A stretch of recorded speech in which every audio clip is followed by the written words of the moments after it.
দুনিয়া তৃপ্ত করে না, দুনিয়ায় তৃপ্তি মিলে না বন্ধু। এটা তৃপ্তের জায়গা নয়, এটা তৃপ্ত হওয়ার জায়গা নয় বন্ধু। আল্লাহ তাআলা কোরআনে ওয়াদা দিছে, বান্দা জান্নাতে আইসো, তোমার আমি তৃপ্ত করে দেব, সুখে ভরে দেব। মা তাশতাহি আনফুসুকুম, যা দিল চাইবে বান্দা আমি সব দেব। তোমার চাওয়া শেষ হইলে ওয়ালাদাইনা মাজিদ, আমার কাছে আরো অগণিত আছে কোটি কোটি নিয়ামত, যেগুলো তুমি নামও জানো না, চিনো না বান্দা। তুমি চাও নাই, আমি আল্লাহ নিজের থেকে আরো কোটি কোটি দেব। তুমি আইসো বান্দা, তুমি জান্নাতে আসো, তুমি সবর করো, অপেক্ষা করো। আল্লাহ আমাকেও বুঝার তৌফিক দান করেন, সবাইকে বুঝার তৌফিক দান। আপনাদের এই মাহফিল আমি শুরু থেকেই বললাম কষ্টের আয়োজন। কষ্ট করে ভাবেন, নিজের ফিকির করেন, নিজের ভালো নিজের কল্যাণ ভাবতে শিখেন। আমি যে আয়াতগুলো পড়ছি এবার তর্জমা শুনেন, তাইলে আমার কথা শেষ। আয়াতগুলো মূল বক্তব্য হলো আল্লাহ তাআলা বলছেন এই পৃথিবী একদিন শেষ হবে, হাসরের মাঠ কায়েম হবে, মানুষগুলোর দুইটা অবস্থা হবে, কিছু আমার প্রিয় বান্দা হবে, কিছু নাফরমান বান্দা হবে। আল্লাহ তাআলা এই কথাটা খুব গুরুত্ব দিয়া কোরআনে বুঝাইছে, বান্দা এই রং রসের এই সৌন্দর্যময় পৃথিবী তোমার কাছে যত লোভনীয়ই মনে হোক, আকর্ষণীয় মনে হোক, তবে এটা নিশ্চিত যে তুমিও থাকবা না, দুনিয়াও থাকবে না। এই কথাটা মনে রাখো বান্দা। এটা যদি মনে রাখতে পারো তো জিন্দেগি সুন্দর হবে, জীবন সুন্দর হবে। এই জন্য কোরআনুল কারীমে আল্লাহ তাআলা খুব এই কথাটা বুঝাইতে চাইছে, বান্দা এই এত সুন্দর পৃথিবী দেখে তুমি যতই বিমোহিত হও, মুগ্ধ হও, তো মনে রাখো এটা থাকবে না।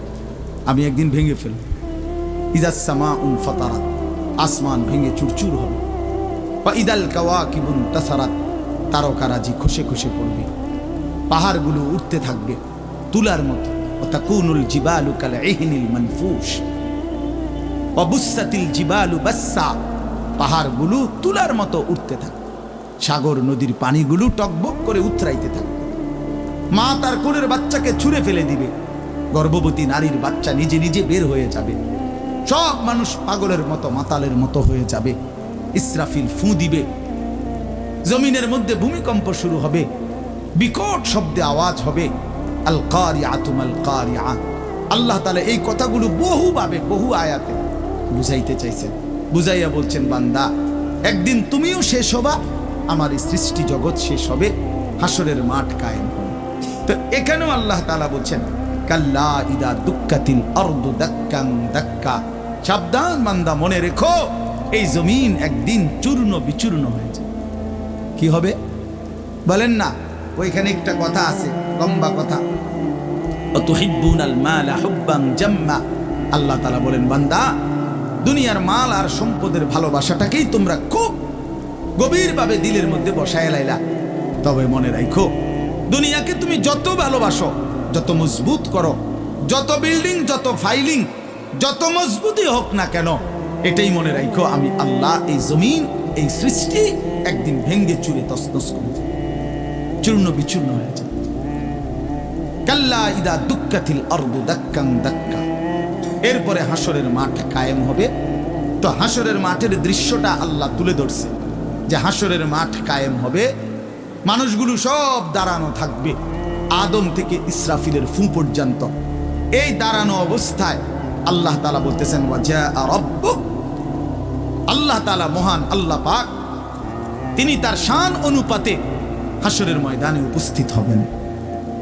ওয়াল মালাকু সাফফান সাফফা, কোটি কোটি ফেরেশতা সারিবদ্ধভাবে লাইন ধরে দাঁড়াবে, চারদিকে কোটি কোটি ফেরেশতা, মহান আল্লাহ পাক উপস্থিত, আর মানুষগুলো সব দাঁড়ানো। এই কল্পনা করে হাসরের মাঠে এবার কি হবে? আল্লাহ বলেন, ওয়াজিআ ইয়াউমাইদিন বিজাহান্নাম। এই অবস্থায় ফেরেশতারা জাহান্নামকে ৭০,০০০ আগুনের শেকল দিয়ে টেনে হাসরের ময়দানে উপস্থিত করবে। মানুষগুলো সচক্ষে জাহান্নামকে দেখবে। জাহান্নাম একটা বিকট তারা আগুনের গর্জন, তীব্র আগুনের যখন একটা গর্জন উঠবে, আল্লাহর কসম নবী বলছে, পুরা হাসরবাসী তখন চিৎকার দিয়া বলবে, ইয়া রব্বি নাফসি নাফসি, আয় মাওলা আমাকে বাঁচান, আমাকে বাঁচান। এই প্রথম হাসরবাসী কথা বলবে, তাফসিরে আছে, হাদিসে। মানে প্রথম চুপচাপ দাঁড়ায় থাকবে, কিন্তু জাহান্নামকে যখন দেখবে, জাহান্নামের চিৎকার যখন শুনবে, তখন পুরা হাসরের ময়দানে চিৎকার উঠবে, ইয়া রব্বি নাফসি নাফসি, আল্লাহ আমাকে বাঁচান। নবী সাল্লাল্লাহু আলাইহি ওয়াসাল্লাম বলেন, আল্লাহ তাআলা ফেরেশতারা যেন দেখাই দিবে ইব্রাহিম আলাইহিস সালামকে, ওই যে আপনার ছেলে ইসমাঈল, তার ব্যাপারে কিছু বলবেন। ইব্রাহিম আলাইহিস সালাম বলবেন, ইয়া রব্বি নাফসি নাফসি, এই মাওলা আমাকে বাঁচান, আমাকে। ওর বিষয়টাও দেখো। ইয়াকুব আলাইহিস সালাম, ওনার ছেলে ইউসুফ আলাইহিস সালাম, এটা সেই ছেলে 40টা বছর দুনিয়াতে, যার জন্য উনি কাঁদছিলেন। ফেরেশতারা বলবো, ওই যে ইউসুফকে দেখা যায়, তার ব্যাপারে কিছু বলবেন। ইয়াকুব আলাইহিস সালাম বলবেন, ইয়া রব্বি নাফসি নাফসি, এই মাওলা আমারে বাঁচান, আমার। ওটাও বুঝো। অজি আয়াউমা ইদিন বিজাহান্নাম, জাহান্নামকে হাসরের ময়দানে আনা হবে বন্ধু। বিষয়টারে তুমি আমি খামখেয়ালি মনে করো না বাপ। হাদিসের মধ্যে আছে, হযরত ইরবাজ ইবনে সারিয়া, রাসূলুল্লাহ সাল্লাল্লাহু আলাইহি ওয়াসাল্লামের একজন সাহাবী, ইরবাজ ওনার নাম। উনি বর্ণনা করছেন যে একদিন রাসূলুল্লাহ সাল্লাল্লাহু আলাইহি সাল্লাম আমাদের মাঝে ওয়াজ করলেন। ওয়াজানা রাসূলুল্লাহ সাল্লাল্লাহু আলাইহি ওয়াসাল্লাম। দুই একজন স্বেচ্ছাসেবক ভাই কাজ করে খেদমত করো, যে বলো যে বসতে। তো আল্লাহ রাসূল সাল্লাল্লাহু আলাইহি সাল্লাম তিনি বলেন যে আমাদেরকে ওয়াজ করলেন। এই ওয়াজ, এই শব্দটা কোরআনের শব্দ, রাসূলুল্লাহ সাল্লাল্লাহু আলাইহি সাল্লামের জন্য ব্যবহৃত শব্দ। ওয়াজ ওয়াজ এটাই সুন্দর। প্রোগ্রাম, এই আজকেও একজন আমারে একটু হুজুর এখন কোথায় প্রোগ্রাম? না, কোথাও না। হয়তো আপনি এখন কোথাও কোরআনে ওয়াজ যাবেন না? হ্যাঁ যাবো, ওয়াজে তো আছে আব্দুল্লাহ দেবী। মানে আমার তো এখন এটা ওয়াজ মাহফিল, প্রোগ্রাম। প্রোগ্রাম কিতাব, প্রোগ্রাম আর ওয়াজ সমার্থবোধক শব্দ নয়। ওয়াজের ইংরেজি না প্রোগ্রাম, ওয়াজ ওয়াজ এটাই। তার মানে প্রোগ্রাম তো যে কোনো অনুষ্ঠানকে বলে, খানা দানা, যে কোনো আড্ডা, এটাও তো একটা প্রোগ্রাম। কিন্তু রাসূলুল্লাহ সাল্লাল্লাহু আলাইহি সাল্লামের সাহাবীরা ব্যবহার করছেন যে নবীজি আমাদের মাঝে ওয়াজ করলেন। আপনার কাছে এটা পুরান পুরান মনে হইল, এটা হাদিসের শব্দ। ইয়াইজুকুম লাআল্লাকুম তাযাক্কারুন, এই যে কোরআন শরীফ আছে, আল্লাহ বলেন আমি ওয়াজ করতেছি তোমাদেরকে যেন তোমরা আমি আল্লাহর ওয়াজ থেকে উপদেশ গ্রহণ করতে পারো। ইয়াইজুকুম, যে কোনো আলেমকে জিজ্ঞাসা করে, ইন্নাল্লাহা ইয়া'মুরু বিল আদলি ওয়াল ইহসান ওয়া ইতা'i যিল কুরবা ওয়া ইয়ানহা আনিল ফাহশাই ওয়াল মুনকারি ওয়াল বাগি ইয়াইজুকুম লাআল্লাকুম তাযাক্কারুন। এজন্য ওয়াজ, এই শব্দটা কোরআনের শব্দ, এটা রাসূলুল্লাহ সাল্লাল্লাহু আলাইহি সাল্লামের শব্দ। তাহলে এর চাইতে দামি হয়ে গেল প্রোগ্রাম? কথা বলেন না। যাই হোক, তো বলতেছিলাম আল্লাহ নবী সাল্লাল্লাহু আলাইহি ওয়াসাল্লাম তিনি বললেন, ওয়াজ করলেন, সাহাবী বলতেছেন। তো এটা আমাদের অবস্থা কি হলো, শ্রোতাদের হালাত কি হলো? নবী সাল্লাল্লাহু আলাইহি সাল্লামের সাহাবী বলেন, শ্রোতাদের অবস্থা হলো দুইটা, জারাফাত মিনহাল উয়ুন ওয়া ওয়াজিলাত মিনহাল কুলুব। নবীজির ওয়াজের পরে আমাদের হালাত হলো এই, আমাদের চোখ দিয়ে অঝরে পানি ঝরতে লাগলো, আমাদের দিল আল্লাহর ভয়ে কাঁপতে লাগলো। সরাসরি হাদিস। তাহলে ওয়াজের মাকসাদ বুঝলেন কিনা, যে কি হওয়া উচিত ছিল? চোখে পানি ঝরছে আর দিল আল্লাহর ভয়ে কাঁপতেছে। কোরআন শরীফে আছে, সরাসরি কোরআন শরীফে, وَإِذَا سَمِعُوا مَا أُنزِلَ إِلَى الرَّسُولِ تَرَى أَعْيُنَهُمْ تَفِيضُ مِنَ الدَّمْعِ مِمَّا عَرَفُوا مِنَ الْحَقِّ। আল্লাহ বলেন, রাসূল আপনার সাহাবীদের হালাত দেখেন। আমি আল্লাহর কোরআন যখন আপনার উপরে নাজিল করা হয় আর আপনি যখন সাহাবীদের সামনে এই কোরআন তেলাওয়াত করেন, তারা আয়ুনাহুম, ওই দেখেন ভাই, ওই দেখেন, দেখছেন কি পরিমাণ অপদার্থ এটা? এরকম করলে কেন ভাই তুমি? আরে তুমি মিয়া জ্যাকেটওয়ালা, তুমি আবার পিছে চাও কেন? তুমি চিনো না আমারে, কোনোদিন দেখো নাই। আমি 1 মিনিটের জন্য ছেড়ে দিতে রাজি না। আমি নওজোয়ানের পরিবর্তন চাই। এই এক ফিকির নিয়া জিন্দিগির আমার মেহনত, প্রতিটা নওজোয়ানের বদলানো চাই। এই জন্য সোজা কেউ না বলুক, তার আমি বলবো, আমি নিয়ত করছি যে একদিন পারি একদিন বলবো। যেদিন বলতে পারবো না, নাই পৃথিবী থেকে কোনোদিন, যদি নাই তো নাই, কিন্তু ছেড়ে দেব না আমি ইনশাআল্লাহ। লক্ষ লক্ষ মুসলমানের কিশোর তরুণ যুবক একরকম এটা ভাবছে, এরা ছেলেরা যাদের কোনো অভিভাবক নাই, আপন মা বলার সাহস পায় না, আপন বাবা বলার সাহস পায় না, এলাকার কেউ কিছু বলার সাহস পায় না। তোমরা ছেলেরা মিয়া যা মন চায় তাই করতেছো নিজের খেয়াল খুশি মতো। আরে ভাইয়া, এভাবে নিয়ন্ত্রণহীন, অভিভাবকহীন, কারো তত্ত্বাবধানবিহীন জীবন জন্তু জানোয়ারের জীবন বেটা। আমি বললাম বেটা, যার মাথার উপরে কোনো ছায়া নাই, যার কোনো অভিভাবক নাই, যারে আগলাইয়া রাখে না কেউ, যারে শুধরাইয়া দেয় না কেউ, আল্লাহ কসম ওই জীবন জানোয়ারের জীবন বেটা, জন্তু জানোয়ারের জীবন। তোমার মনে যা চাই তাই করবা, এটাকে আল্লাহ কোরআনে বলছে এই লোকটার পরিচয় হলো সে জানোয়ার, যার জীবনের কোনো নিয়ন্ত্রণ নেই। রাতের বাজে 3টা ঘুমায় না, সকাল বাজে 9টা ওড়ে না। দেখিতা তো পাগল না ছাগল না, এটা ফতনেরও টাইম নাই, উড়নেরও কি নাই। এটা কোনো জীবন হলো না, এটা জানোয়ারের জীবন না। সারা রাত, রাতের 3টা বাজে মোবাইলে উলঙ্গ ছবি দেখতেছে।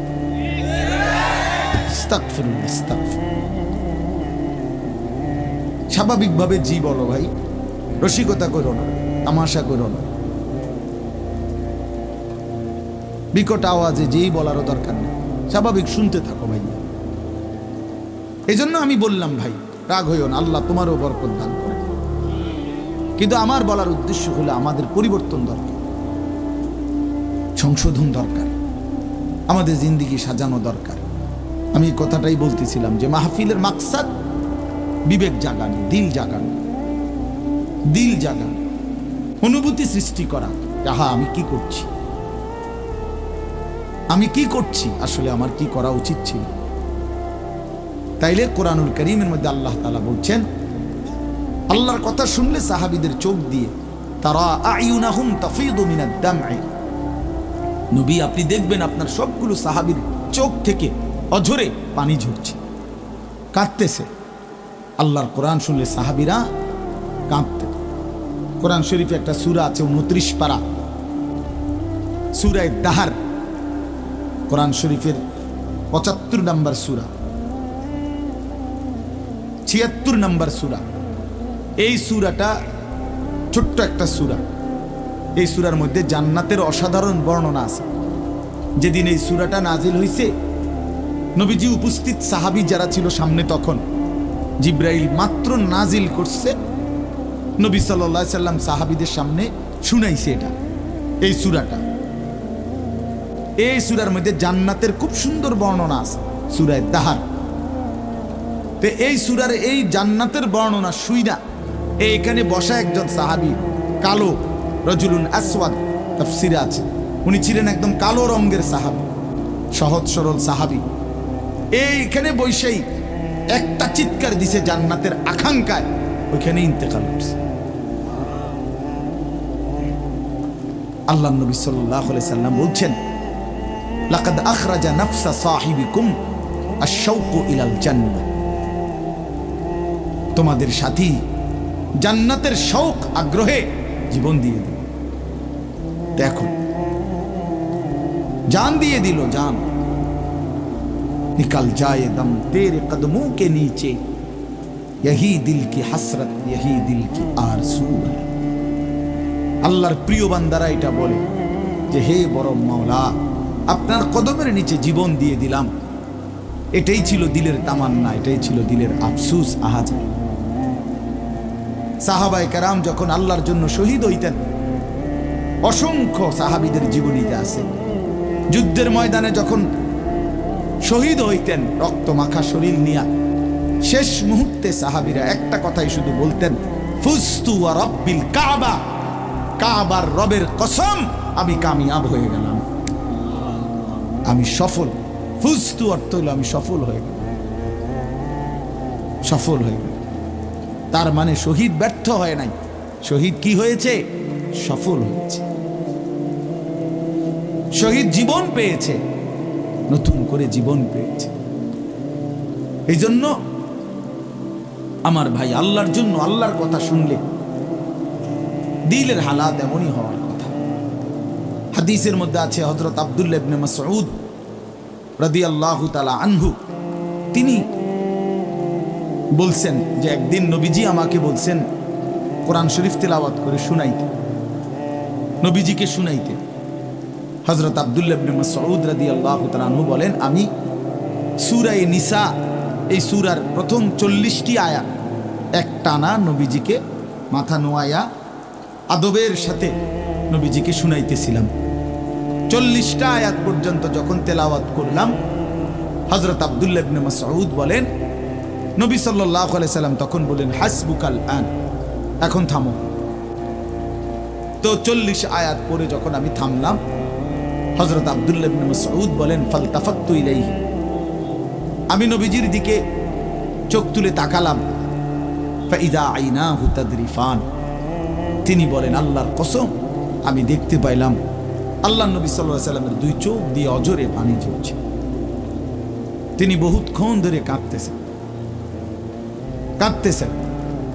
তাহলে এই ছিল রাসূলুল্লাহ সাল্লাল্লাহু আলাইহি সাল্লামের হালাত, এই ছিল সাহাবায়ে কেরামের হালাত।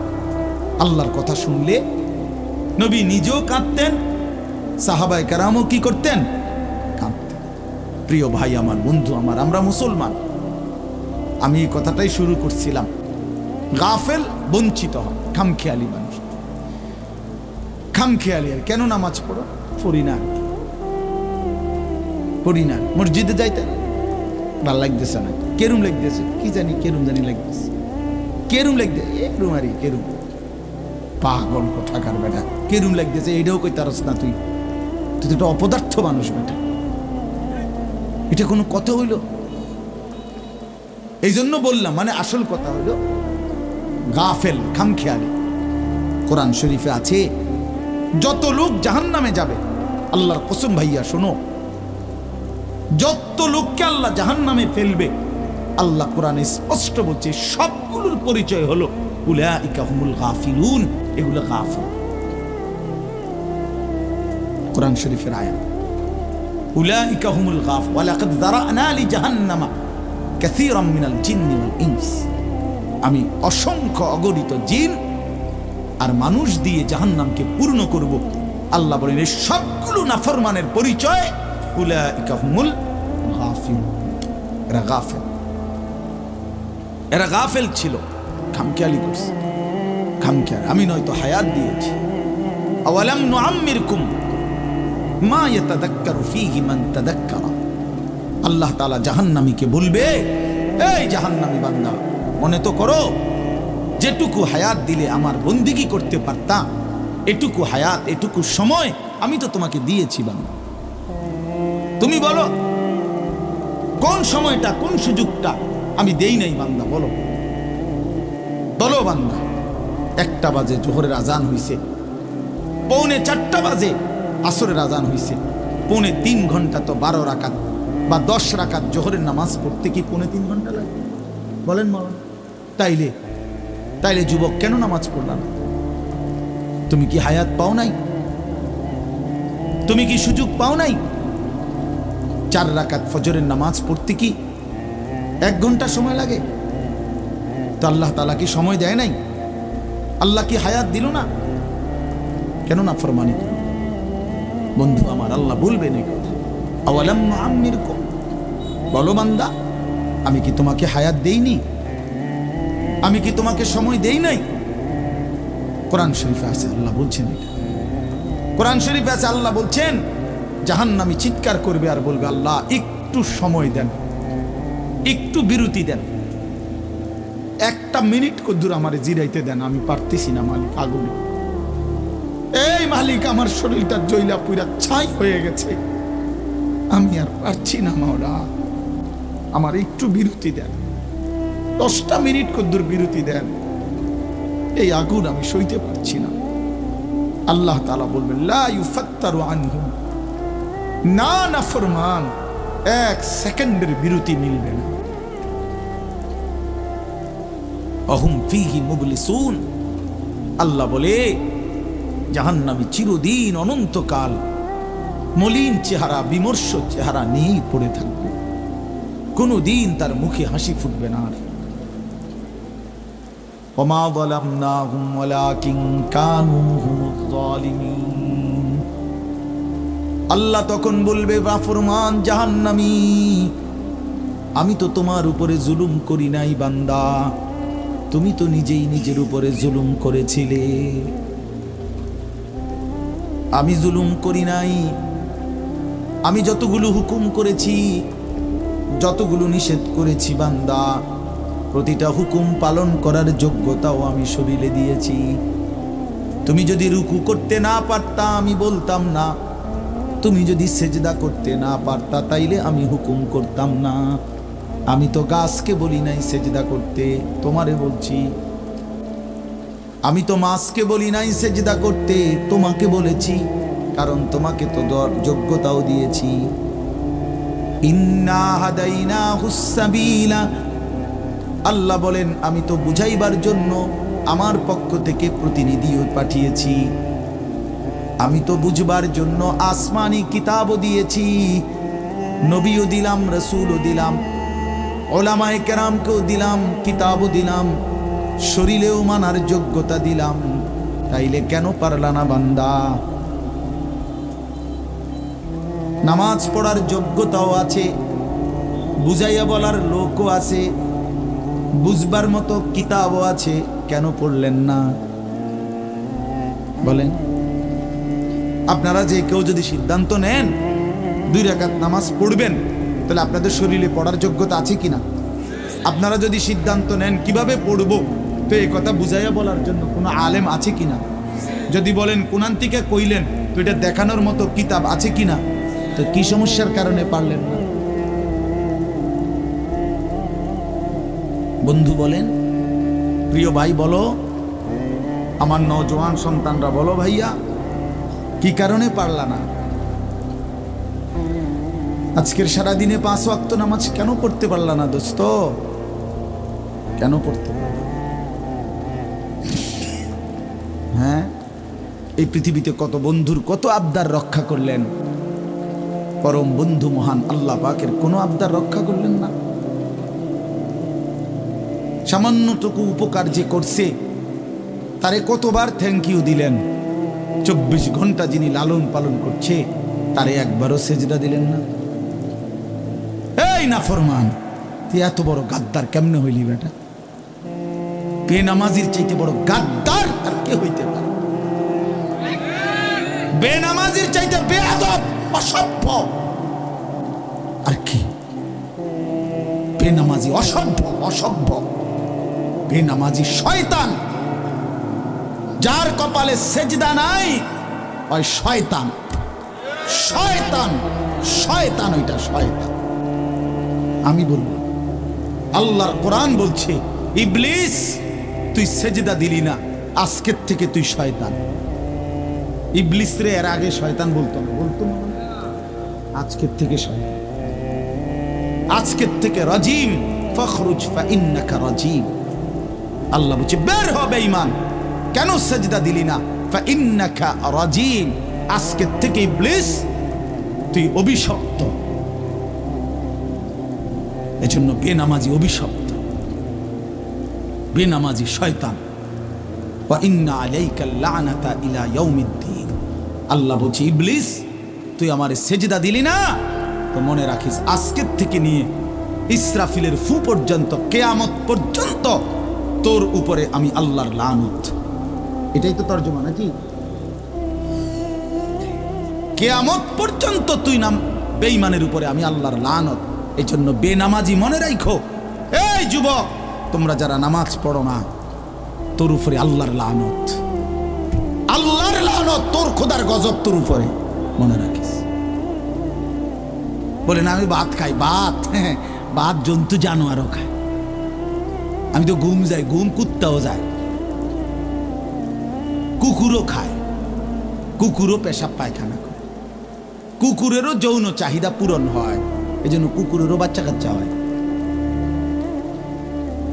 এটা কোনো অবাক কিছু না। আপনি ভাত কতটি খান আর ঘুম যান আর পেশাব পায়খানা করেন আর লজ্জাস্থানের চাহিদা পূরণ করেন, এরই নাম যদি জীবন হতো, তাই জানোয়ারের সাথে তফাৎ কি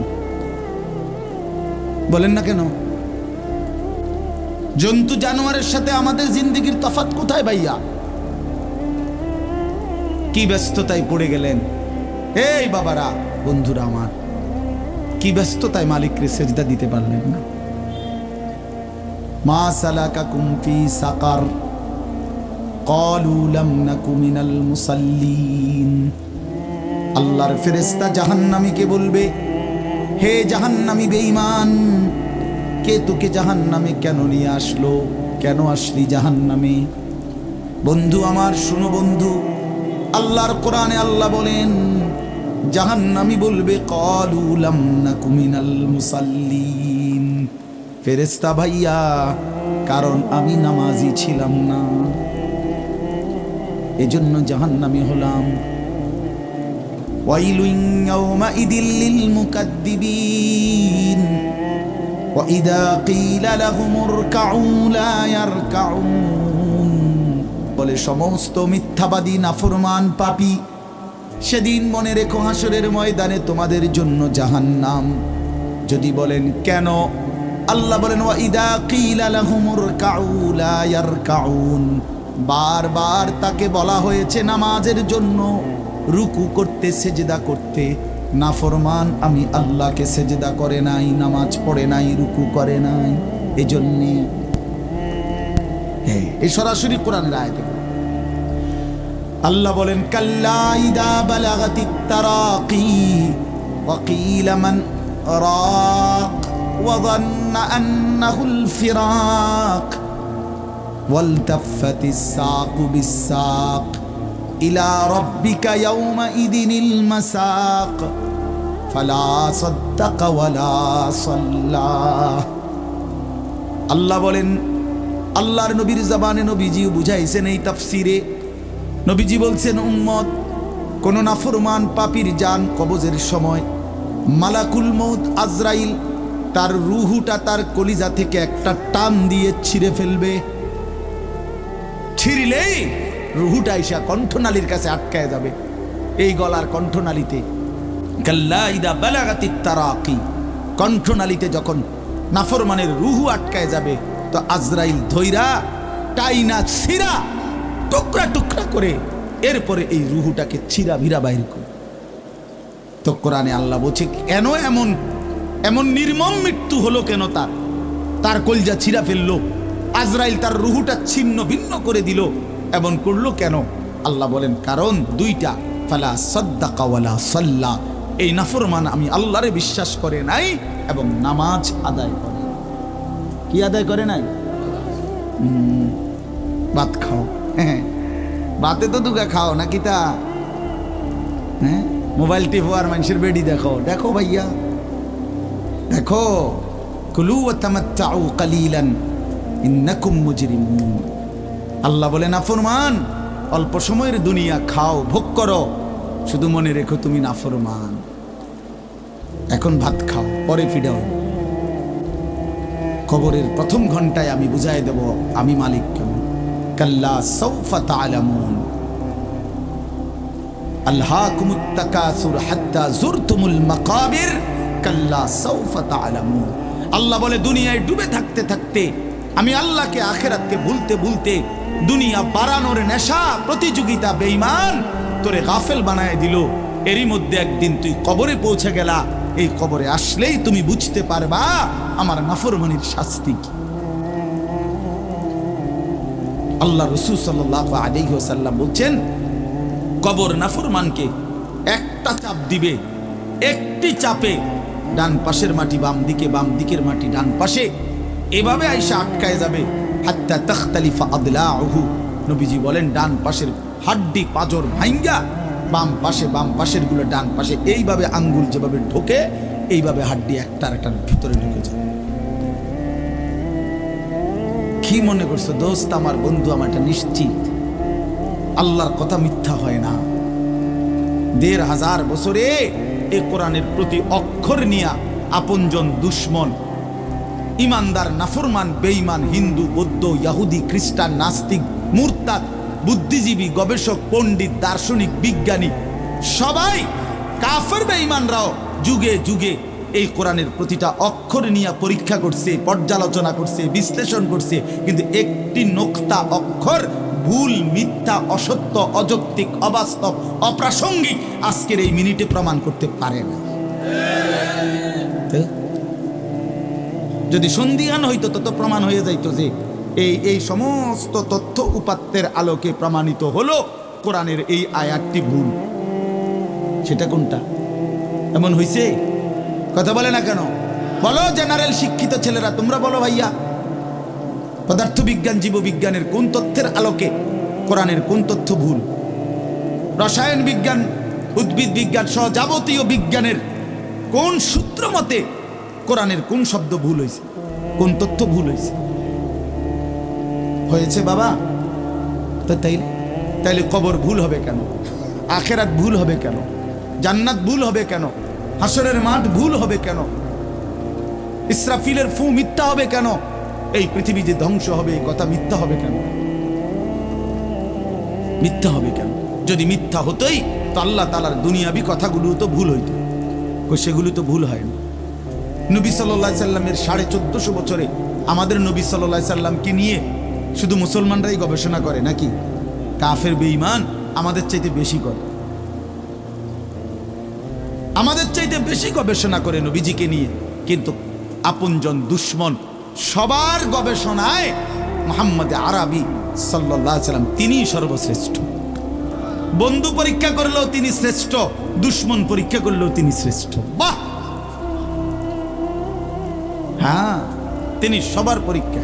রাসূলুল্লাহ সাল্লাল্লাহু আলাইহি সাল্লামের প্রতিটা আচরণ, উচ্চারণ, চলাফেরা, কথাবার্তা, কাপড়, লেবাস, পোশাক, হাঁটা চলা, খানা, খাদ্য, পেশাব, পায়খানা, আহার, নিদ্রা, 24 ঘন্টার প্রতিটা নড়াচড়া পৃথিবীর সর্বোচ্চ শ্রেষ্ঠ মডেল, সবচেয়ে সুন্দর, সবচেয়ে সুন্দর।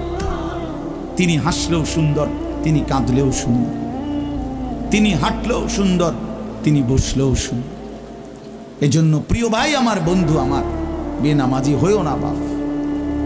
মাঝ বয়সী যারা, আপনাদেরকেও বলি, একটা চা দোকান নামাজ পড়তে দেয় না, একটা সিএনজি নামাজ পড়তে দেয় না, একটা অটো রিক্সা নামাজ পড়তে দেয় না, একটা বুটমুড়ির দোকান নামাজ পড়তে দেয় না, সামান্য কুদ্দুর ক্ষেতের ফসল নামাজ পড়তে দেয় না। 12,000, 14,000, 20,000 টাকার একটা চাকরি, এটা আপনাকে এক ওয়াক্ত নামাজ পড়তে দেয় না। হায় হায় বদনসিব! কয় টাকার বিনিময়ে আল্লাহকে ভুলে গেল? 20,000 টাকার বিনিময়ে। একটা দোকানে কয় হাজার টাকা বেতন হলো, এই 30,000, 40,000 টাকার বেচা কিনার বিনিময়ে আল্লাহকে ছেড়ে দিলেন। যুবক ভাই, তোমরা এই 12, 14, 20,000 টাকার একটা মোবাইলের কাছে আল্লাহকে ছেড়ে দিলা। মাত্র 20,000 টাকায় তুমি ইমানদার বিক্রি হয়ে গেলা। ছি ছি ছি! মোমেন তো এত কম দামে বেচা হয়, এত অল্প দামে তো বেচা হবার কথা না ভাই। মাত্র একটা 15-20,000 টাকা দামের মোবাইলের কাছে তো বিক্রি হয়ে গেল। নিজের ইমান, নিজের ইসলাম, নিজের আখেরাত, আল্লাহর সাথে সম্পর্ক, রাসূলের সাথে সম্পর্ক, ধর্মের সম্পর্ক, কোরআনের সম্পর্ক সব ছেড়ে দিলা, সব ভুলে গেলা। তুমি চেনো না আল্লাহ কি, রাসূল কি, আখেরাত কি। তুমি চিনছো শুধু মোবাইল, নারী, ছবি, নর্তকী, জিনা, ব্যভিচার, অসভ্য দৃশ্য, বন্ধুদের আড্ডা। না ভাইয়া, এত কম দামে ইমানদার বিক্রি হয়, মুমিন এত অল্প দামে বিক্রি হয়। হ্যাঁ, 54 বছরের যেই জালেম স্বৈর শাসক বাপ পুতে মিলে, সিরিয়ার ওই জালেম স্বৈর শাসক ফ্যাসিস্ট, যে 54 বছর ধরে হাজারো লক্ষ মুসলমানের রক্তে জমিন ভাসাইছিল, কারাগারের অন্ধকার প্রকোষ্ঠে আটকায় রাখছিল, মুসলমান ইমানদারের রক্তের আহাজারিতে আল্লাহর জমিন কাঁপতেছিল। ওই সিরিয়াতে এই যে কয়দিন, মাত্র 2 দিন হলো, 8ই ডিসেম্বর 24 বছরের জুলুমের শাসন থেকে পলাইয়া সিরিয়ার প্রেসিডেন্ট বাশার আল আসাদ ভাগছে, পলাইছে। শুনছেন আপনারা? পলাইছে। নতুন উইকেট পড়ছে যে, শুনছেন? এই যে 8ই ডিসেম্বর আরেকটা উইকেট পড়ছে। প্রথম উইকেট পড়ছে 5ই আগস্ট, দ্বিতীয় উইকেট পড়ছে 8ই ডিসেম্বর। 2024 উইকেট পড়ার বছর, 2024 উইকেট পড়ার বছর। এবছর বোলিং ভালো হয়েছে, এবছর উইকেট পড়তেছে। 2 উইকেট পড়ে গেছে। আগামী উইকেট নেতানিয়াহু, ইনশাআল্লাহ। ইসরায়েলের এই কুত্তাও হেরে যাবে ইনশাআল্লাহ। ইসরায়েলের ওই বেঈমান নেতানিয়াহু অয় ভাগবে, অয় পালাবে ইনশাআল্লাহ, কোনো সন্দেহ নেই। ফিলিস্তিনের বিজয় হবে ইনশাআল্লাহ, ফিলিস্তিনের বিজয়। আর ওই যে 130 কোটির ধমক দেখায় যে বেটা, ওই মোদি, ওরাও হেরে যাবে ইনশাআল্লাহ, ওরাও হেরে যাবে। ওখান থেকে আলুর ধমক দে, আলু, পেঁয়াজ। বেটা মন্ডা কয় 8টা গিয়ে কন্যাই কথা কস বেটা, পেঁয়াজের ধমক দেশ বেটা। হ্যাঁ, পেঁয়াজ, আমগো পেঁয়াজ বন্ধ করে দিবে, আমরা আলু বন্ধ করে দিবে। হইতে ইন্ডিয়া থেকে আমগো আলু বন্ধ, পেঁয়াজ বন্ধ। পেঁয়াজ তার আব্বার। হ্যাঁ, পেঁয়াজ কি মোদির আব্বার? বলো যুবক, তার বাপের পেঁয়াজ বেটা। তো তাইলে তুই বন্ধ করবি কি বেটা? তোদের পেঁয়াজ বন্ধ করবি কেন? তোদেরকে পেঁয়াজ, রসুন, আদা, চাল, ডাল, ভাত, মাছ খাওয়াই যিনি, 24 ঘন্টা তোদেরকে বাঁচায় রাখছে যিনি, তিনি তো আমার আল্লাহ বেটা, আমার আল্লাহ, আমার আল্লাহ। ওই বেঈমান, তোর কি বেঈমান? তুই তো মূর্তি ছাড়া তোর কিচ্ছু নাই বেটা। ওই মালিক তো আমার মালিক, আমি ওই মালিকের সেজদা করি। আমার মালিক তোকে খাওয়ায় বেটা, আল্লাহ রিজিক দেয় ওদেরকে। ওরা আম করে ধমক দেয়, ওরা আমাদেরকে ধমক দেয়। যত ধমকই দাও, মনে রাখো যুবক, তোমাদের কাছেও বলি, এই ইসলাম আমাদের কাছে আমানত। আমরা সাফ কথা, 110 কোটি 130 কোটি বেঈমান আমরা ভয় পাই না। আমরা কোনো সংখ্যা গণি না, ওদেরকে আমরা গণা তো ধরি না। আমাদের একজন, আমাদের শুধু একজন, আগেও একজন, এখনো একজন, আগামী দিনেও একজন, তিনি আল্লাহ। বলো ভাই কে? আর তিনি আকবার, তিনি সবচেয়ে বড়, সবচেয়ে বড়, তিনি বড়, একজনই বড় আমাদের, আল্লাহু আকবার। বলো ভাই, সবাই বলো, জোরসে বলো ভাই, আল্লাহু আকবার, আল্লাহু আকবার, আল্লাহু আকবার। বলো বলো, আওয়াজ করে বলো, বলো বলো। বেঈমান শুনুক, কাঁটা তারের বেড়ার থেকে শুনুক বেঈমান। বড় স্লোগান দাও, আল্লাহ বড়, আল্লাহু আকবার, আল্লাহু আকবার, আল্লাহু আকবার। আল্লাহই বড়, আল্লাহই বড়, আল্লাহই বড়। 110 কোটিকে আমরা হিসাব করি না। ইনশাআল্লাহ এই বাংলাদেশের ইমানদার মুসলমান আমরা কলিজার খুন দিয়ে হলো মাতৃভূমির প্রতি ইঞ্চি জমিন আমরা হেফাজত করবো ইনশাআল্লাহ, ইনশাআল্লাহ। সোজা কথা, কোনো সন্দেহ নাই এতে, কোনো সন্দেহ নেই।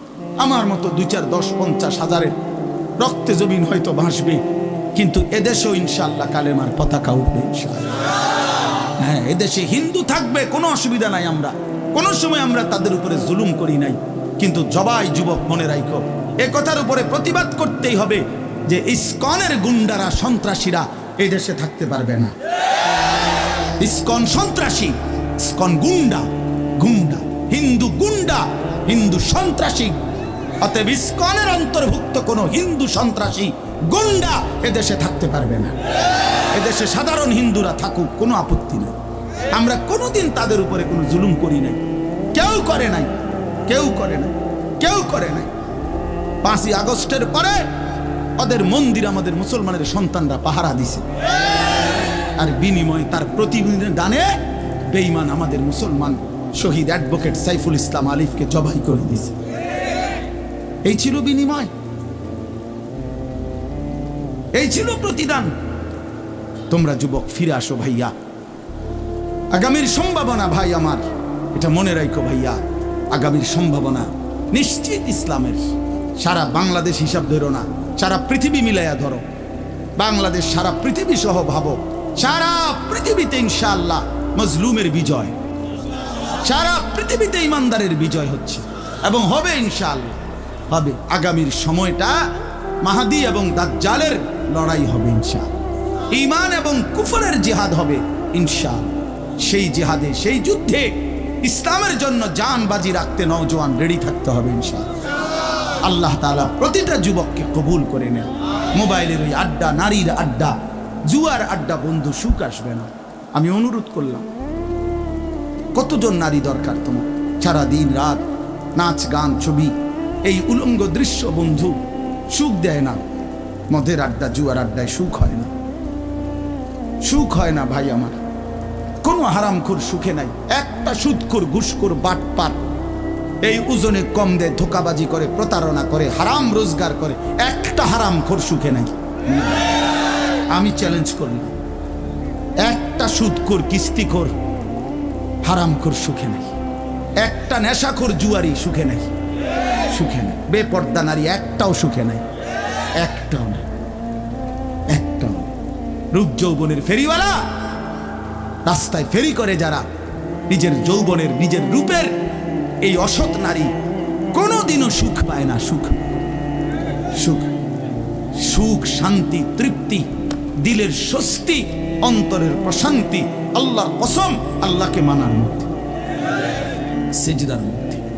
হাদিসে আছে, আল্লাহ তাআলা বলছে, বান্দা তুমি যদি আমার বন্দেগীর জন্য সময় দাও, আমি ওয়াদা দিলাম, মালাতু সাদরাকা গিনান, আমি তোমার অন্তর ধনী বানিয়ে দেব, দিল খুশ করে দেব। হ্যাঁ হ্যাঁ, প্রয়োজনে থাইকো কুড়ে ঘরে, চাটাইয়ের মধ্যে থাইকো, তারপরও আমি আল্লাহ দিল খুশ করে দেব। এই জন্য গুনার মধ্যে তৃপ্তি নাই, আল্লাহর নাফরমানির মধ্যে তৃপ্তি নাই। সবাই ছেলেরা, ভাইয়া, অনেক ছেলে মাশাআল্লাহ, অনেক নওজোয়ান। প্রিয় ভাই, তুমি ফিরে আসো, তুমি নামাজ পড়ো, তুমি নামাজ পড়ো, তুমি আল্লাহকে রাজি করো। মোবাইলের আড্ডা, জুয়ার আড্ডা, নারীর আড্ডা ছেড়ে দাও। যে চাহিদা আল্লাহ দিছেন, আমি প্রতিদিন বলি ভাই, এই বলতে বলতে ক্লান্ত হয়ে গেছে। যে চাহিদা আল্লাহ দিছেন, সে চাহিদা পূরণের ব্যবস্থাও আল্লাহ রাখছে। তৃষ্ণা যিনি দিছেন, পানি তিনিই দিছেন। যিনি ক্ষুধা, খাবারের চাহিদা দিয়েছেন, তিনি হালাল খাবারের ব্যবস্থাও রাখছেন। ঠিক লজ্জাস্থানের যে চাহিদা, এটা আল্লাহ তাআলাই দিয়েছেন, সেটা পূরণের জন্য হালাল স্ত্রী আল্লাহই ব্যবস্থা রাখছেন। তুমি ওয়েট করো, অপেক্ষা, কুত্তার মতো হইও না। সারাদিন বেডি, নারী, ছবি, না, এই তো জানোয়ারের সমান। মাথালুহু কামাথালিল কালব ইন তাহমিল আলাইহি ইয়ালহাস আও তাতরুকহু ইয়ালহাস। আল্লাহ বলছেন, নাফরমান কুত্তার মতো। সরাসরি কোরআন শরীফের আয়াত। রাগ করার সিস্টেম, রাগ করে যাবেন কার লগে রাগ করবেন? হ্যাঁ, হুজুর এত বড় কথা না, হুজুর এত বড় কথা কইছে না, আল্লাহ বলছে। সহ্য হয়নি আপনার? কার লগে রাগ করবেন আপনি? আল্লাহ বলছে, ফামাসালুহু কামাসালিল কালব, নাফরমান কুত্তার মতো। কালব অর্থ কি? কুকুর। ইন তাহমিল আলাইহি ইয়ালহাস আও তাতরুকহু ইয়ালহাস, মানে কি? আল্লাহ বলছে, তার উপরে যদি বোঝা চাপায় দেয়, তাইলেও সে জিহ্বা বাইর করে দেয়, আর যদি বোঝা সরায় দেয়, তারপরও জিহ্বা বাইর করে দেয়। লুভিয়ে থাকে, জিহ্বা বাইর করে থাকে। তার মানে তার তামাম দুনিয়া দিলেও সে আরো দুনিয়া ছাড়ে, আবার না দিলেও এই আফসুসে করে। তো তৃপ্তি হলো কই? তৃপ্তি হলো কই? দুনিয়া তৃপ্ত করে না, দুনিয়ায় তৃপ্তি মিলে না বন্ধু। এটা তৃপ্তের জায়গা নয়, এটা তৃপ্ত হওয়ার জায়গা নয় বন্ধু। আল্লাহ তাআলা কোরআনে ওয়াদা দিছে, বান্দা জান্নাতে আইসো, তোমার আমি তৃপ্ত করে দেব, সুখে ভরে দেব। মা তাশতাহি আনফুসুকুম, যা দিল চাইবে বান্দা আমি সব দেব। তোমার চাওয়া শেষ হইলে ওয়ালাদাইনা মাজিদ, আমার কাছে আরো অগণিত আছে কোটি কোটি নিয়ামত, যেগুলো তুমি নামও জানো না, চেনো না বান্দা। তুমি চাও নাই, আমি আল্লাহ নিজের থেকে আরো কোটি কোটি দেব। তুমি আইসো বান্দা, তুমি জান্নাতে আসো, তুমি সবর করো, অপেক্ষা করো। আল্লাহ আমাকেও বুঝার তৌফিক দান করেন, সবাইকে বুঝার তৌফিক দান। আপনাদের এই মাহফিল, আমি শুরু থেকেই বললাম, কষ্টের আয়োজন। কষ্ট করে ভাবেন, নিজের ফিকির করেন, নিজের ভালো নিজের কল্যাণ ভাবতে শিখেন। আমি যে আয়াতগুলো পড়ছি এবার তর্জমা শোনেন, তাইলে আমার কথা শেষ। আয়াতগুলো মূল বক্তব্য হইল আল্লাহ তাআলা বলছেন এই পৃথিবী একদিন শেষ হবে, হাসরের মাঠ কায়েম হবে, মানুষগুলোর দুইটা অবস্থা হবে, কিছু আমার প্রিয় বান্দা হবে, কিছু নাফরমান বান্দা হবে। আল্লাহ তাআলা এই কথাটা খুব গুরুত্ব দিয়া কোরআনে বুঝাইছে, বান্দা এই রং রসের এই সৌন্দর্যময় পৃথিবী তোমার কাছে যত লোভনীয়ই মনে হোক, আকর্ষণীয় মনে হোক, তবে এটা নিশ্চিত যে তুমিও থাকবা না, দুনিয়াও থাকবে না। এই কথাটা মনে রাখো বান্দা, এটা যদি মনে রাখতে পারো তো জিন্দেগি সুন্দর হবে, জীবন সুন্দর হবে।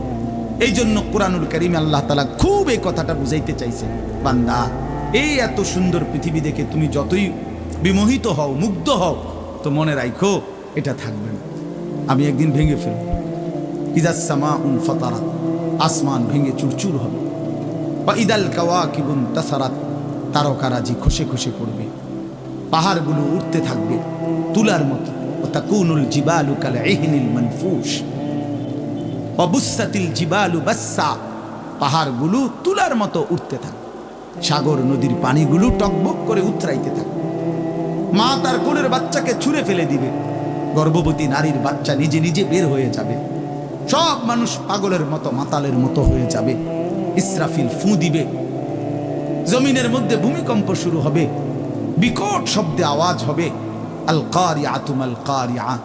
আল্লাহ তাআলা এই কথাগুলো বহুভাবে বহু আয়াতে বুঝাইতে চাইছেন, বুঝাইয়া বলছেন, বান্দা একদিন তুমিও শেষ হবা, আমার এই সৃষ্টি জগৎ শেষ হবে, হাসরের মাঠ কায়েম হবে। তো এখানেও আল্লাহ তাআলা বলছেন, কাল্লা ইদা দুক্কাতিল আরদু দাক্কান দাক্কা, সাবধান বান্দা, মনে রেখো এই জমিন একদিন চূর্ণ বিচূর্ণ হয়ে যাবে। কি হবে বলেন না? ওইখানে একটা কথা আছে, লম্বা কথা, অতুহিব্বুনাল মালা হুব্বান জাম্মা। আল্লাহ তাআলা বলেন, বান্দা দুনিয়ার মাল আর সম্পদের ভালোবাসাটাকেই তোমরা খুব গভীরভাবে দিলের মধ্যে বসায় লাইলা। তবে মনে রাখো, দুনিয়াকে তুমি যত ভালোবাসো, যত মজবুত করো, যত বিল্ডিং, যত ফাইলিং, যত মজবুতই হোক না কেন, এটাই মনে রাখো আমি আল্লাহ এই জমিন, এই সৃষ্টি একদিন ভেঙ্গে চুরে তছনছ করে ফেলব, চূর্ণ বিচূর্ণ হয়ে যাবে। কাল্লা ইদা দুক্কাতিল আরদু দাক্কান দাক্কা। এরপরে হাসরের মাঠ কায়েম হবে। তো হাসরের মাঠের দৃশ্যটা আল্লাহ তুলে ধরছে যে হাসরের মাঠ কায়েম হবে, মানুষগুলো সব দাঁড়ানো থাকবে, আদম থেকে ইসরাফিলের ফু পর্যন্ত। এই দাঁড়ানো অবস্থায় আল্লাহ তাআলা বলতেছেন, ওয়াজা রাব্বুক, আল্লাহ তাআলা মহান আল্লাহ পাক, তিনি তার শান অনুপাতে হাসরের ময়দানে উপস্থিত হবেন। ওয়াল মালাকু সাফফান সাফফা, কোটি কোটি ফেরেশতা সারিবদ্ধভাবে লাইন ধরে দাঁড়াবে, চারদিকে কোটি কোটি ফেরেশতা, মহান আল্লাহ পাক উপস্থিত, আর মানুষগুলো সব দাঁড়ানো। এই কল্পনা করে হাসরের মাঠ। এবার কি হবে? আল্লাহ বলেন, ওয়াজি আয়াউমা ইদিন জাহান্নাম। এই অবস্থায় ফেরেশতারা জাহান্নামকে ৭০,০০০ আগুনের শেকল দিয়ে টেনে হাসরের ময়দানে উপস্থিত হবে। মানুষগুলো সচক্ষে জাহান্নামকে দেখবে। জাহান্নাম একটা বিকট তারা আগুনের গর্জন, তীব্র আগুনের যখন একটা গর্জন উঠবে, আল্লাহর কসম নবী বলছে, পুরা হাসরবাসী তখন চিৎকার দিয়া বলবে, ইয়া রব্বি নাফসি নাফসি, হায় মাওলা আমাকে বাঁচান, আমাকে বাঁচান। এই প্রথম হাসরবাসী কথা বলবে, তাফসিরে আছে, হাদিস, মানে প্রথম চুপচাপ দাঁড়ায় থাকবে, কিন্তু জাহান্নামকে যখন দেখবে, জাহান্নামের চিৎকার যখন শুনবে, তখন পুরা হাসরের ময়দানে চিৎকার উঠবে, ইয়া রব্বি নাফসি নাফসি, আল্লাহ আমাকে বাঁচান। নবী সাল্লাল্লাহু আলাইহি ওয়াসাল্লাম বলেন, আল্লাহ তাআলা ফেরেশতারা যেন দেখাই দিবে ইব্রাহিম আলাইহিস সালামকে, ওই যে আপনার ছেলে ইসমাঈল, তার ব্যাপারে কিছু বলবেন। ইব্রাহিম আলাইহিস সালাম বলবেন, ইয়া রব্বি নাফসি নাফসি, এই মাওলা আমাকে বাঁচান, আমাকে। ওর বিষয়টাও দেখো। ইয়াকুব আলাইহিস সালাম, ওনার ছেলে ইউসুফ আলাইহিস সালাম, এটা সেই ছেলে 40টা বছর দুনিয়াতে যার জন্য উনি কাঁদছিলেন। ফেরেশতারা বলবো ওই যে ইউসুফকে দেখা যায় তার ব্যাপারে কিছু বলবেন? ইয়াকুব আলাইহিস সালাম বলবেন, ইয়া রব্বি নাফসি নাফসি, এই মাওলা আমার এই বাচ্চা নামা, ওটা ও বুঝো। অজি আয়াউমা ইদিন বিজাহান্নাম, জাহান্নামকে হাসরের ময়দানে আনা হবে বন্ধু। বিষয়টারে তুমি আমি খামখেয়ালি মনে করো না বাপ, এতগুলো কোরআনের আয়াত মিথ্যা হইতে পারে না। ১৬ লক্ষ নবী রাসূল, আদম থেকে নবী সাল্লাল্লাহু আলাইহি সাল্লাম, সমস্ত আম্বিয়া কেরাম চিল্লায়া উম্মতের দুয়ারে দুয়ারে গিয়ে আখিরাতের কথা বলছে, কবরের হাসরে। এগুলো ভুল হবে কেন, মিথ্যা হবে কেন ভাইয়া? প্রতিদিন যে মানুষগুলো কবরে যায়, তুমি কি দেখো না ভাই, এই মানুষের মৃত্যু, লাশ, কবর তোমারে কিছুই মনে করায় না? জলজ্জান্ত যে মানুষটা তোমার আমার চোখের সামনে হাঁটতো, চলতো, ফিরতো, খাইতো, ঘুমাইতো, দোকান করতো, বাজার করতো, কত কথা বলতো, আজ এত মানুষ জানা যায় উপস্থিত, কতজন কত কথা বলতেছে, কিন্তু খাটিয়ার ওই লাশ, সে তো আর কথা বলে না, আর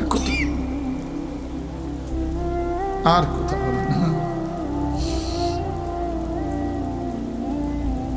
আমি তো আমার বাবার লাশ দেখছি, আমার বাপ সারা জীবন দেখতাম, আব্বারে দেখছি আমি বুঝাওয়ার পরে সারাক্ষণ বলতো আমার সময় নাই, সময় নাই। আমার মসজিদ, আমার স্কুল, যে বাবারে দেখতাম ফজরের পর থেকে রাত 11 তো দৌড়াইতেন, শুধু ব্যস্ত ছিল, সেই বাপ একদিন স্তব্ধ হয়ে গেছে। মৃত্যু বাবাকে একদিন থামাই দিছে বন্ধু।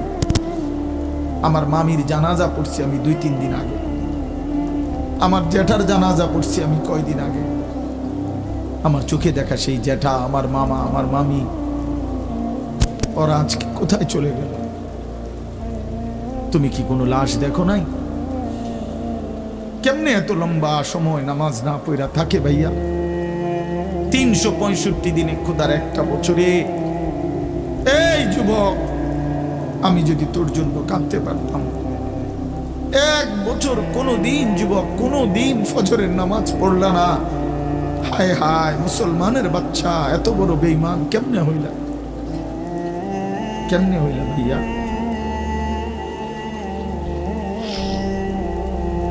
এ কেমন জিন্দিগি ভাই? কোনোদিন নামাজ পড়বা না?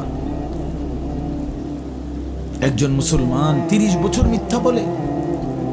হোসেন ভাই, একজন মুসলমান 30 বছর সুদ খায়। এটা কেমন ভাইয়া? ইনসাফের সাথে বলে,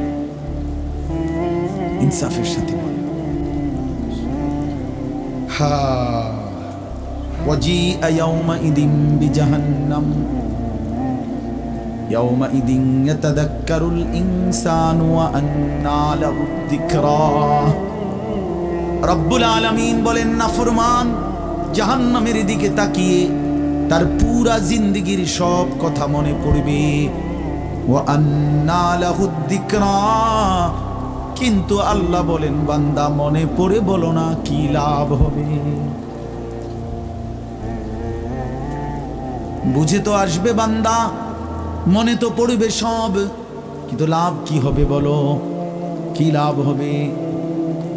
ইয়াকুলু ইয়া লাইতানি কদ্দামতু লিহায়াতি, নাফরমান তখন বলবে, হায় আফসোস, ইয়া লাইতানি, হায় আমার আফসোস, মন্দ কপাল, আমি যদি দুনিয়ার হায়াতে থাকতে আজকের এই আখিরাতের জন্য কিছু পাঠাইতাম। সময় তো ছিল, সুযোগ তো ছিল, হায়াত তো আমার মাওলা দিছিল, রাত দিন তো দিয়েছিল, সুস্থতাও দিয়েছে, জীবন দিয়েছে, যৌবন দিয়েছে, আল্লাহ তো আমারে সব দিছিল, আমি কি করলাম? ইয়া লাইতানি লাম উশরিক বিরাব্বি আহাদা, আল্লাহ বলে, নাফরমান বলবে, হায় আফসোস, যদি আল্লাহর সাথে শরীক না করতাম। ইয়া লাইতানি কুনতু তুরাবা, নাফরমান বলবে, হায় আফসোস, আজ যদি মাটি হয়ে যেতাম, আজ যদি মাটি হয়ে যেতাম। ইয়া লাইতানি ইত্তাখাযতু মা'আর রাসূল সাবিলা, নাফরমান বলবে, হায় আফসোস, যদি রাসূলের পথ ধরতাম। ইয়া লাইতানি লাম আত্তাখিজ ফুলানান খলিলা, হায় আফসোস যদি অসৎ লোককে বন্ধু না বানাইতাম,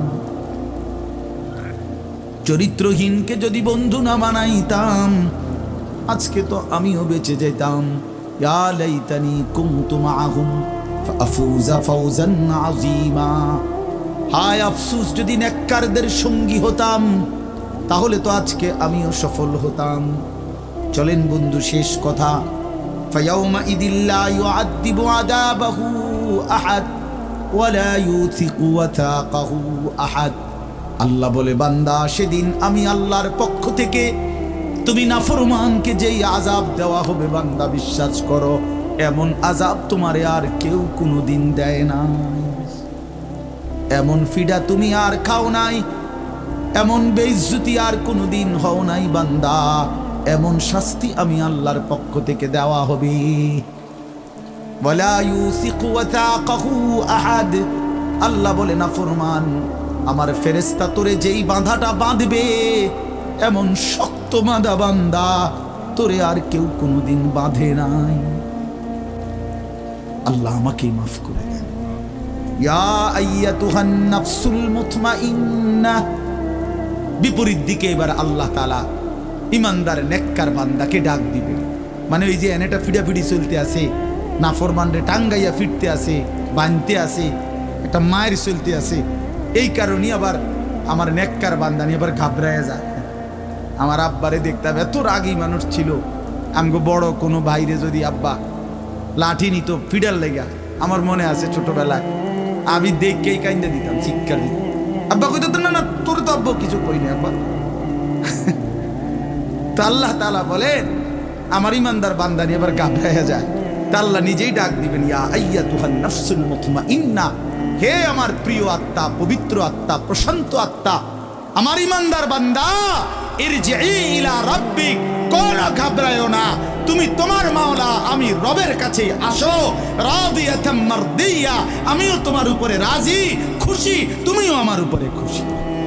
কোন টেনশন করো না, ঘাবড়াইও না, ওইনে ফিডা চলবো, তুমি মারতো না, তুমি টেনশন করো না।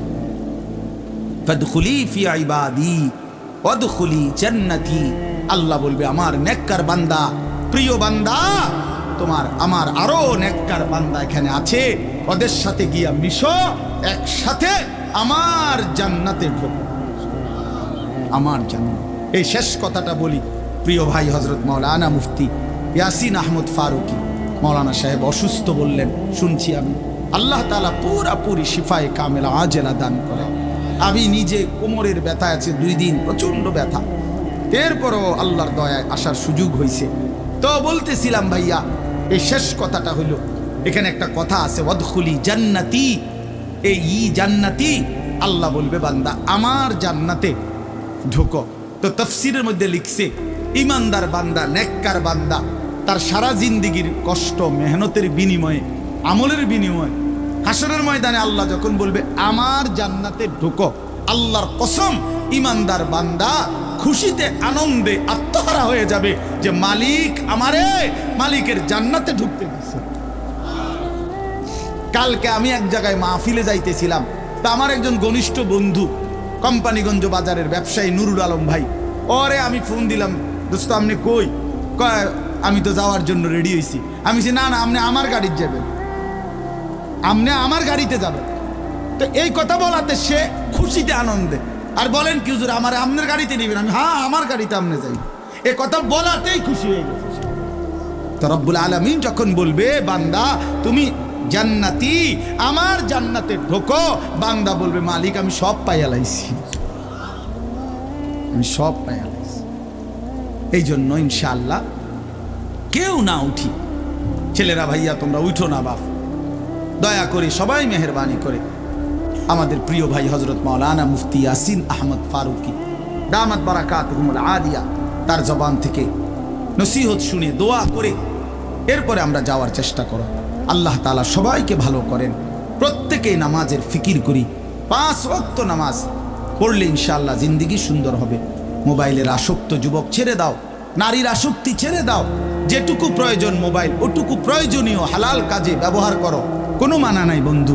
কিন্তু হারামের কাজে, গুনাহের কাজে জিন্দিগিটা নষ্ট করো না বন্ধু। দুনিয়াও আফসুস হবে, আখেরাতেও আফসুস হবে। আল্লাহ তাআলা আমাদের প্রতিটা সন্তানকে কবুল করেন। প্রিয় ভাই, তোমরা বসো ভাইয়া, যে কতক্ষণই শুনো বসো না ভাই। এই নওজোয়ান ভাই বসো, ছায়া রয়েছে আপনি ব্যাটকায়, মানে কারে কয় বুঝেও না।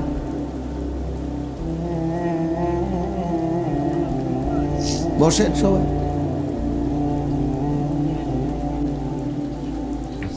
আল্লাহর কথা বসে শুনতে হয়, আল্লাহর কথা জুতা খুলে শুনতে হয়, আল্লাহর কথা আদবের সাথে শুনতে হয়, আল্লাহর কথা সর্বোচ্চ মনোযোগ দিয়ে শুনতে হয়, তাইলে জিন্দিগি বদলায়।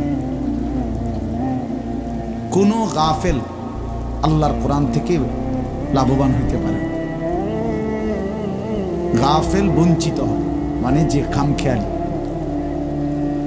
এজন্য প্রিয় ভাই, এটা জরুরি বিষয়।